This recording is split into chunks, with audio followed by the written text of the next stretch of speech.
সাধারণ পটল রান্না তো অনেক খেয়েছেন, কিন্তু একবার এই ইউনিক স্টাইলে পটল রান্না করে দেখুন।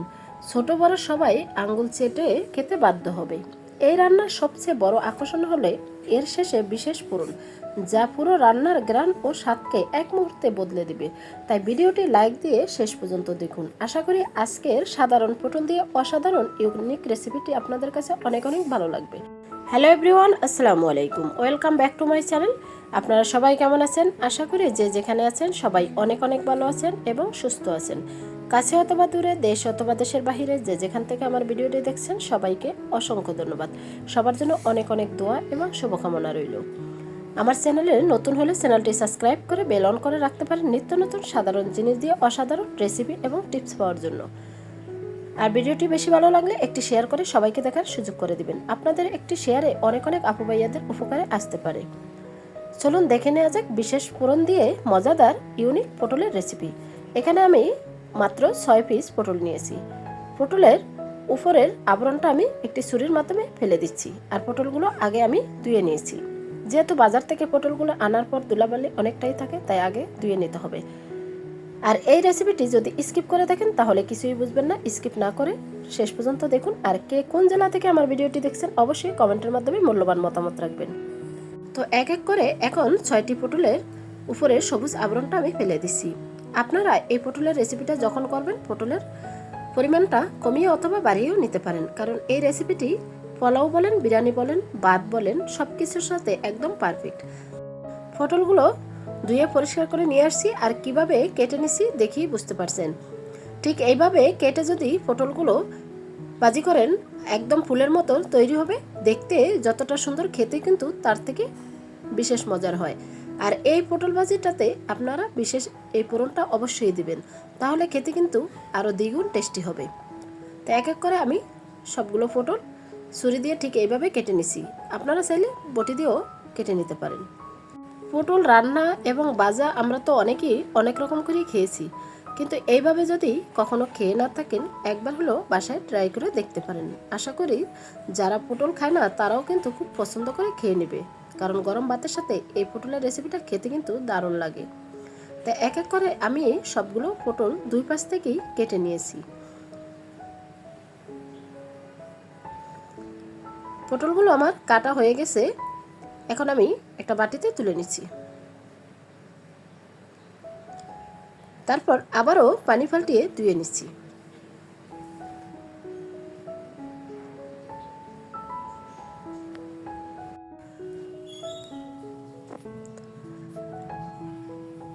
কয়েকবার পানি পাল্টিয়ে আমি পটলগুলো ভালো করে ধুয়ে নিয়ে আসছি।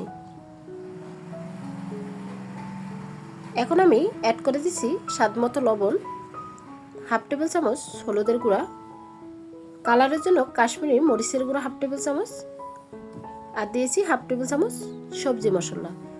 এখন এক এক করে সবগুলো পটল ভালো করে ম্যারিনেট করে নিব, যাতে সবগুলো উপকরণ পটলের ভিতরে ঢুকে যায়। তাহলে এই পটলের রেসিপিটি খেতে কিন্তু ভীষণ টেস্টি হবে।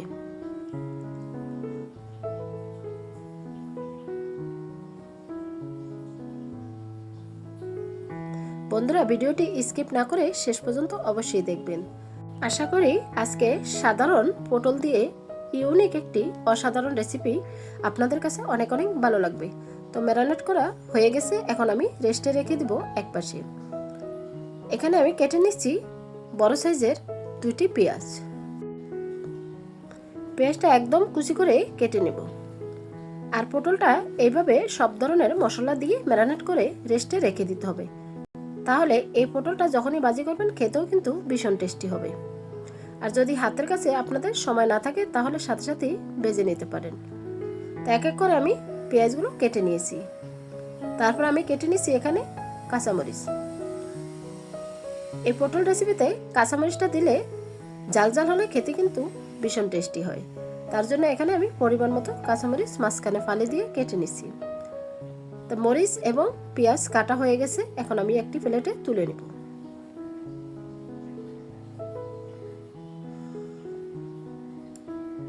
আর এই যে ম্যারিনেট করে রেখে দিচ্ছি, আর পটলগুলো দেখতেই পাচ্ছেন অনেকটাই নরম হয়ে গেছে। এখন চলে যাব কিচেনে। প্যান বসিয়ে দিয়ে দিচ্ছি পরিমাণ মতো সরিষার তেল। এই রেসিপিটা যখনই করবেন সরিষার তেলে করবেন, তাহলে খেতে কিন্তু দ্বিগুণ টেস্টি হবে। তো এক এক করে সবগুলো পটল আমি দিয়ে দিচ্ছি।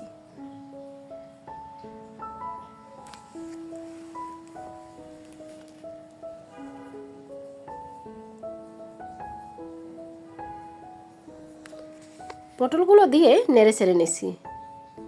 আর এখানে চুলা লো হিটে রাখতে হবে, কারণ চুলা বাড়িয়ে দিলে উপরে কালার চলে আসবে, ভিতরে পটলটা হবে না। তার জন্য চুলা লো হিটে দিয়ে একটু সময় ধরে ভেজে নিতে হবে। আর একদম ফুলের মতো তৈরি হয়ে যাবে। ভিডিওটি শেষ পর্যন্ত দেখলে আপনিও অবাক হয়ে যাবেন।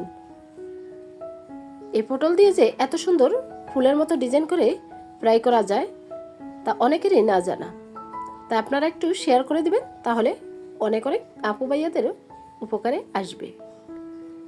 দেখতেই পাচ্ছেন এক পাশ হালকা কালার হয়ে গেছে। এখন আমি উল্টিয়ে তারপর একটু চেপে দিচ্ছি, যাতে ফুলের মতো ডিজাইনটা চলে আসে।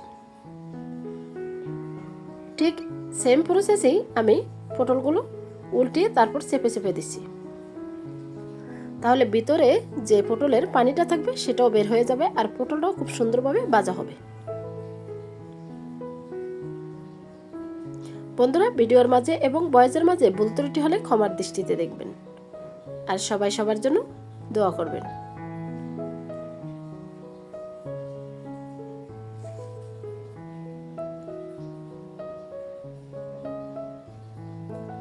সেম প্রতিটা পটল আমি উল্টিয়ে তারপর চেপে চেপে দিছি। দেখতেই পাচ্ছেন খুব সুন্দর একটা ডিজাইন চলে আসছে। এখন আমি চুলা লো হিটে দিয়ে বেশ কিছুক্ষণ ধরে ভেজে নেব, তারপর বিশেষ ফোড়নটি দিব। এই ফোড়নটা দিলে পটলটা খেতে কিন্তু ভীষণ টেস্টি হয়, তার জন্যই দিয়েছি। আর যদি আপনারা দিতে না চান তাহলে স্কিপ করতে পারেন। দেখতেই পাচ্ছেন পটলগুলো পুরোপুরি ভাজা হয়ে গেছে। এখন আমি আবারও উল্টিয়ে দিচ্ছি।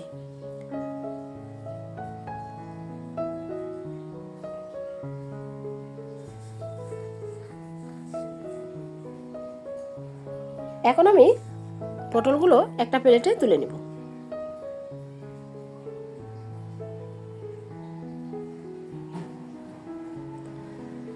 বাকি তেলের ভিতরে দিয়ে দিচ্ছি পেঁয়াজ কুচি এবং মরিচ কুচি, দিয়ে হালকা ব্রাউন কালার করে ভেজে নিব।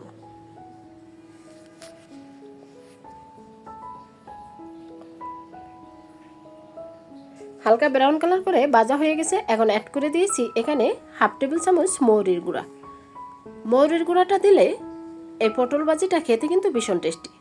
কিছুক্ষণ নেড়ে ছেড়ে তারপর দিয়ে দিছি ভেজে রাখা পটলগুলো, দিয়ে তারপর কিছুক্ষণ ভেজে নিব। আপনাদের হাতের কাছে মৌরির গুঁড়া না থাকলে আপনারা ভাজা জিরার গুঁড়াটাও অ্যাড করতে পারেন। এখন 4 থেকে 5 মিনিট আমি ভেজে নিব, যাতে মৌরির গুঁড়ার ফ্লেভারটা পটলের ভিতরে প্রবেশ করে। আর বন্ধুরা, দেখতেই পাচ্ছেন কতটা লোভনীয় হয়েছে। দুপুরে দোয়াটা গরম ভাতের সঙ্গে এরকম মজাদার পটলের ইউনিক এই রেসিপিটি হলে আর কোনো কিছুই প্রয়োজন হবে না। তা পুরোপুরিভাবে ভাজাটা কমপ্লিট হয়ে গেছে। এখন আমি একটা প্লেটে তুলে নিচ্ছি এবং পরিবেশন করে দেখিয়ে দিচ্ছি।